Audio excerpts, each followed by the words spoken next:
কিছু মানুষকে বোঝানোর ক্ষমতা আমাদের নেই, তাই নিজে থেকেই দূরে সরে যাওয়াটাই বুদ্ধিমানের কাজ। পৃথিবীতে সবচেয়ে নরম জিনিস হচ্ছে মানুষের মন।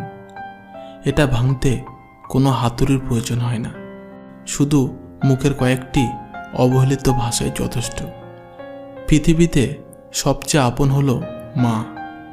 কেউ যদি অবহেলা করে, দোষ তার নয়, দোষ নিজের। কারণ তুমি তার কাছ থেকে বেশি আশা করে ফেলেছ। যদি তুমি গরিব হও, তোমার নিজের আত্মীয়রাও তোমায় দেখে এড়িয়ে যাবে। আর যদি তুমি ধনী হও, তাহলে তোমার দূর সম্পর্কের আত্মীয়রাও রোজ দুবেলা করে তোমার খোঁজ নেবে। সময় থাকতে প্রিয় মানুষটিকে মূল্য দিও, হারিয়ে গেলে কেঁদে কী লাভ। সম্পর্ক টিকিয়ে রাখার ইচ্ছা যদি দুপাশ থেকে থাকে, তবে কোনো সম্পর্কই ভাঙা সম্ভব নয়। যদি কমে যায় ভালোবাসা আর বেড়ে যায় দূরত্ব, বুঝে নিও প্রয়োজনে বেশি তুমি দিয়েছিলে গুরুত্ব। মায়া ত্যাগ করতে শেখো, দেখবে কষ্ট এমনিতেই কম হয়ে যাবে। যে যত বেশি ভালো ও সরল মনে মানুষ হয়, তাকে তত বেশি কষ্ট সহ্য করতে হয়। এটাই দুনিয়ার নিয়ম।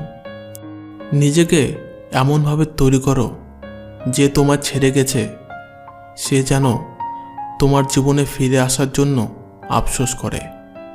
এই শহরে ক্ষণিকের জন্য হাত ধরার মানুষের অভাব হয় না, অভাব হয় শুধু হাত ধরে শেষ পর্যন্ত দাঁড়িয়ে থাকা মানুষের। জীবনে দুই ধরনের মানুষের থেকে দূরে থাকবেন। নাম্বার 1, ব্যস্ত মানুষ। নাম্বার 2, অহংকারী মানুষ।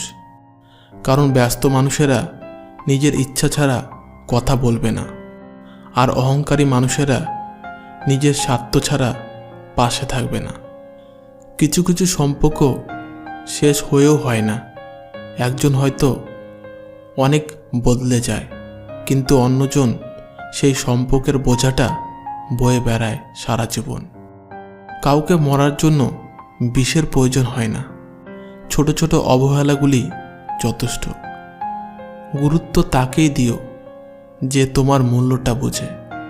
ঠাট্টার ছলে যে তোমাকে মানুষের সামনে অপমান করে, তাকে বন্ধু বানিও না। প্রিয় মানুষের সাথে কথা না বলে থাকাটা সত্যি খুব কষ্টের। ধৈর্য মানুষকে উন্নতি করে, রাগ মানুষকে ধ্বংস করে। জীবনের 3টি কথা মনে রাখবে। যে তোমাকে বিপদের দিনে সাহায্য করেছে, তাকে কোনোদিনও ভুলবে না। যে তোমাকে ভালোবাসে, তাকে কখনো ঘৃণা করবে না। যে তোমাকে বিশ্বাস করে, তাকে কোনোদিনও ধোঁকা দিও না। সব সহ্য করা যায়, কিন্তু প্রিয় মানুষের অবহেলা সহ্য করা যায় না। একতরফা ভালোবাসাগুলো এমনই হয়। একজন পাগলের মতো ভালোবেসে যায়, আর অন্যজন পাগল ভেবে শুধু অবহেলা করে যায়। অনুভূতি, ভালোবাসা, মায়া এগুলো যত কম প্রকাশ করবেন, মানুষ আঘাত করার সুযোগ তত কম পাবে। কোনো অভিযোগ নেই, আর কখনো থাকবেও না। আছে কিছু অভিমান, যা কখনো বলবও না। সময়ের সাথে যদি কোনো সম্পর্ক নষ্ট হয়ে যায়, তাহলে বুঝে নিও সেই সম্পর্কে ভালোবাসা নয়, প্রয়োজন ছিল। সম্পর্ক কখনো তৃতীয় ব্যক্তির জন্য ভাঙে না। সম্পর্ক ভাঙে তার জন্য যে তৃতীয় ব্যক্তিকে প্রশ্রয় দেয়। সত্যিকারে ভালোবাসার মানুষ তো সেই, যে ঠান্ডা লাগা গলা আর কান্না ভেজা গলার পার্থক্যটা বুঝবে। আঘাত ছাড়া জীবনে কখনো উন্নতি করা যায় না। জীবনে যত আঘাত পাবে, ততই কাছের মানুষগুলোকে চিনতে পারবে।